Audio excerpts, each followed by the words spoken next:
Good afternoon, everyone. It's my privilege to address you on this topic, how to achieve religious and cultural harmony. And the essence is that we must have respect for all. Now, that looks like an exalted message, so I'm going to take you through a few simple questions and attempt answers to those questions. The first is, why religion at all? Is science not enough? Second, if we do have religions, why do we have conflict? Third, what is the way out? And fourth, even if we have an intellectual understanding of the way out, how do we operationalize it in our life? The first is religion actually needed? Because if religion is not needed at all, then there is no source of conflict. So that's the very first question. And the answer is, yes, we do need, because science alone is not sufficient. This is the picture of John Polkinghorne. He's a very renowned quantum physicist, and this is an analogy from him. So you have tea boiling in the kitchen, and you ask the question, why is the tea boiling? And science tells the molecules move away from each other, and it converts into gaseous form, or vapor rather. And that's the story of water boiling, but that's only a mechanism level answer. There is a meaning level answer, which is that I want to make tea, and that's the reason water is boiling in the kitchen. So we have fundamental questions about who we really are, why are we here? And those meaning level questions are outside the scope of science, which offers us mechanisms, not meanings. This also finds expression in the words of Peter Medawar, a Nobel laureate in medicine or physiology, who said, the existence of a limit to science is made clear by the inability to answer childlike elementary questions. How did everything begin? What are we all here for? What is the point of living? So the first point I want to make is that we do need a quest into our inner world, why we are here. The question of meaning. I'll skip a few of these slides, but our loved Lord has shown us that every aspect, be it faith, everything is essentially amenable to a rational and reasonable understanding. And even faith, the question of faith that we think to be beyond science actually is grounded on reason. If I and you did not have faith to start off with, we would essentially have remained illiterate because we would not have written the first letters several times, because by that time semantics would not have emerged. We would not have known the meanings of words. We had started that long back, and we started that on faith, faith on our parents, faith on our teachers, and so on. Even science requires faith. There are metaphysical assumptions on uniformity, the fact that nature is understandable after all, is amenable to mathematical treatment. And these metaphysical assumptions are assumptions of faith, leaps of faith, which are outside science. So, I'll not deliberate on that issue because that's not the focus of today's talk. The first issue is why conflict. The main conflict happens between different religions, different sects, primarily because of limits of language. And that's the first thesis, the first premise that I begin with. If you want to take the sweetmeat that you have on the left, the rasgulla, and if you want to describe it in language, you can't. You will always fall short. You will have to feed someone with a rasgulla. And that's the limits of language in informal terms. Here is a very renowned linguist, perhaps arguably the most influential philosopher of language in the last century, Ludwig Wittgenstein, who provided a formal argument as to why these limits of language exist, and these exist in parallel with other formal proofs of limits of logic and so on. But that's again outside the scope of present discussion. If you're interested, I can deliberate on that offline. So there are limits of language. The idea is all of these are essentially pointing to truth, but we are often concerned about the characteristics of the finger, but not what the finger is pointing to. They are all pointing to the same underlying truth, the moon, but we are too much concerned, too much obsessed with the individual specific aspects of the fingers that are pointing and not what they're pointing to. As a more compelling example, perhaps, we have this Titanic, a movie, and there are two young children, maybe 4-year-old, who are fighting on whether Titanic is romantic or tragic. None of them have experience of either tragedy or romance. They have only heard their parents say it's tragic or romantic, and that's the basis of their argument. As they grow up, they understand it can be both romantic as well as tragic. So in the spiritual world, when we start off, we only rely on linguistic symbols, on rituals, and our interpretations of this. As we grow in the spiritual experience and we proceed towards the realms of experience, we find the unifying ground, and there all the conflicts essentially vanish. So we'll have to wait for that world of experience essentially to dominate over the world of language. And here is an example. There are a lot of people in a party and they're all gossiping, but once the food arrives, this is the traditional Bengali payesh, then everyone is quiet. So once we have experience, words essentially fade away. This is something from the beloved Lord Sri Sri Thakur, who essentially said that for faith, if at all faith has to be blind, it has to be such faith that is blind, where there is no conflict, because you are experiencing the whole, so there cannot be a conflict of a part with another. Once you have the experience of the whole, what can it potentially have a conflict with, right? So, essentially, the meaning of the message will not be found in the physics and chemistry of the paper and ink. This is from a neuroscientist, and if you dissect the scriptures too much, you may not essentially get the essence out of it, because by dissecting a frog, you do get to know a lot about its physiology, but then it stops jumping. So you have to get to the life behind it, the spirit behind it, and that's the essence of spirituality. In the words of my master, the degeneration of humanity began at the moment when the unseen God was made infinite, and ignoring the seers, the worship of their sayings began. So this is the point. And O mankind, if you desire to invoke your good, forget sectarian conflict, be regardful to all the past prophets. I stand here feeling extremely privileged to have Sri Sri Thakur as my guru, because I don't belong to any sect. I do not belong to any narrow dogmatic group. I belong to the most universal scheme of thought that embraces every aspect of humanity in it. Sri Sri Thakur goes to clarify that dharma and religion are not synonymous. Dharma refers to the universal laws of being and becoming, true for everyone, for every animate object, wants to live and to grow. And the process of binding oneself to one's beloved that facilitates the process of imbibing that experience within him that results in the dissolution of conflict is essentially religion.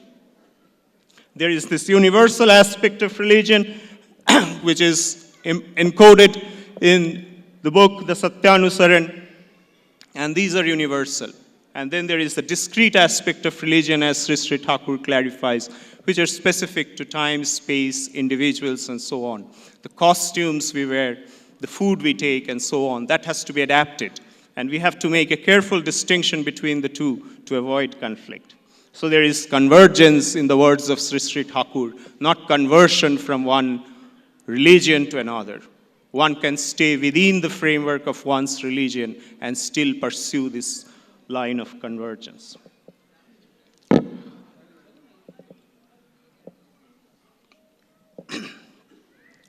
There are rituals, and Sri Sri Thakur says that there are ways in which we should look at rituals. For example, the eye is needed because it sees the world. The eye can be thought of as the mechanism, but that's not the totality of seeing. So the rituals are meaningful when we know the underlying spirit. The chalk, the duster, both of these metaphors are from Sri Sri Thakur. All of these are mechanisms, but that's not the essence of education. This is only a process of getting there.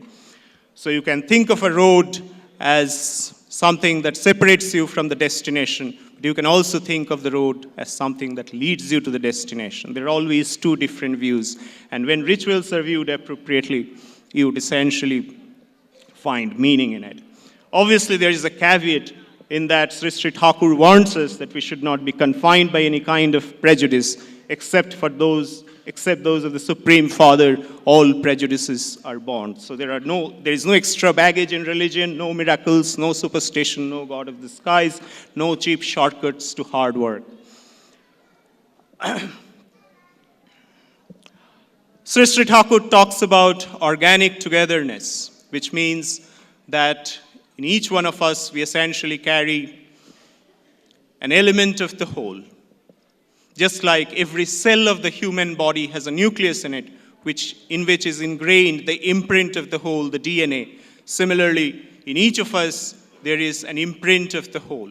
In that sense, we are separate. We are not quite like what a brick building appears to be, where the design of the building is with the designer outside of the system.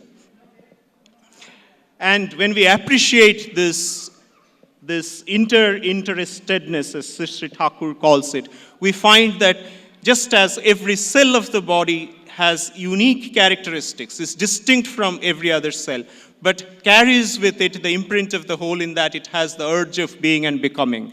It has the urge of what the system as a whole has to do. Similarly, all of us carry in us the commonality. All of us are shared by the commonality that what we want to be and we want to grow. But then each individual is essentially distinct.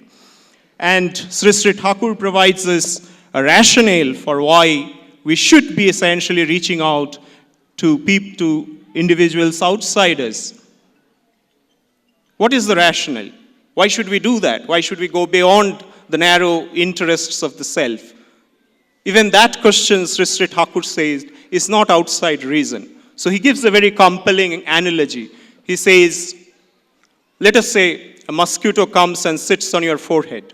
Your arm goes and drives away the mosquito. The next time, the hand does not ask the forehead, I have done this for you, what have you given me in return? It still goes on doing the job, even though apparently it has got nothing in return from the forehead. Why does it do that? The hand does that because it knows deep inside that its existence is meaningless without the forehead. Similarly, the wise man is situated in the conviction that I am deeply integrated with the rest of the world, and therefore I don't have an individual existence of my own. And when that wisdom becomes spontaneous in us, then we transcend the bounds of reason to encompass the whole. And in that context, it definitely is reasonable. But how do we take this exalted idea? Because this is still an intellectual deliberation. We have given analogies, we have given metaphors, and so on. But how do we take it and operationalize in life? The answer is, again, through an analogy, which is also an adapted from what Sri Sri Thakur has said. There is a young lady who is very frustrated. She is not able to do time management. She is sleeping for 12 hours a day. She tries rigorously to stick to a routine, but she fails time and again. After a few days, she slips back to the original schedule. Now she gets married. And then there is this husband, then there is her attachment to the young one. And all of this keeps her awake throughout the night, and she is not even aware of the transition that she has made. All the problems have gone away, but this transition has come because of a love attachment. This is because primarily we think of ourselves as intellectuals, but we are driven by emotions. As Gut has said, that man is shaped, if I recall him exactly, that man is shaped and fashioned by what he loves. The higher the object of your love, the higher you become. That object of your love must expect nothing from you but the highest fulfillment of your individual instincts. And this is your love, Lord. So, to make all of this work in practice, just listening to YouTube videos, just having some self-help books, it's not going to work. One must have a love center, and that living ideal must have two important characteristics: that he must be fulfilling all the past prophets, all the past seers. There should be no conflict in him. He should be able to resolve all the past conflicts and show why all of them essentially are hinting at the same sublime experience of spirituality. This is all-fulfillingness, and each individual's distinctiveness should be nurtured by him. These two are the twin hallmarks of the living ideal that one should have in life to get this done. And this is a summary slide which has a lot of different aspects to make harmony work in practice, but at the heart of it is being concentric. So I'll stop here and request for questions. I thank you for your attention.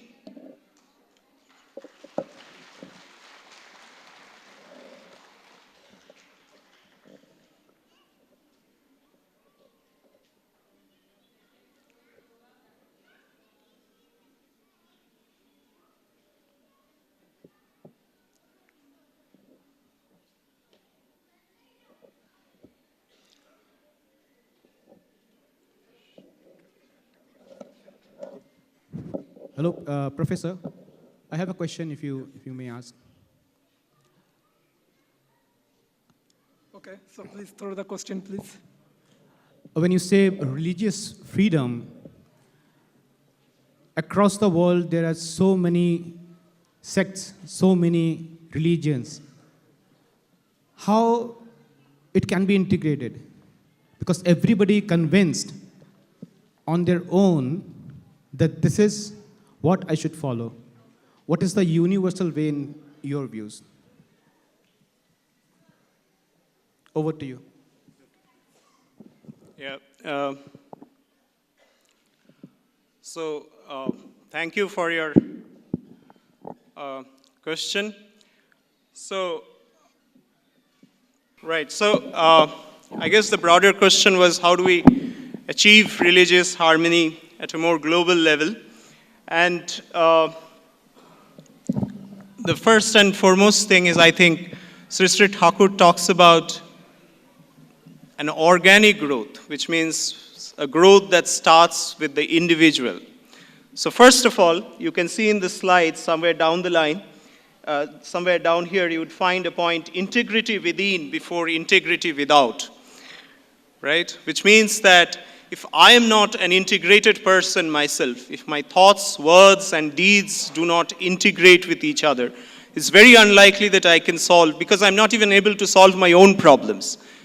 It's kind of ridiculous to think that I'm going to figure out a solution to massive problems, to global problems. So first of all, one must find the source of peace and harmony within, which is to kind of integrate oneself, to bring coordination within, and from that it spreads out to the family. So Sri Sri Thakur has emphasized on all of these aspects, how to bring in good progeny, how to essentially lead life how our family lives should be. So all of that has to be integrated before we essentially go out to do something at a global scale or think about changes at a global scale.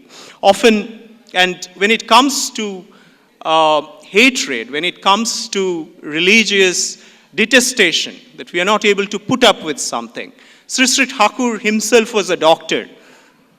He led an ordinary worldly life.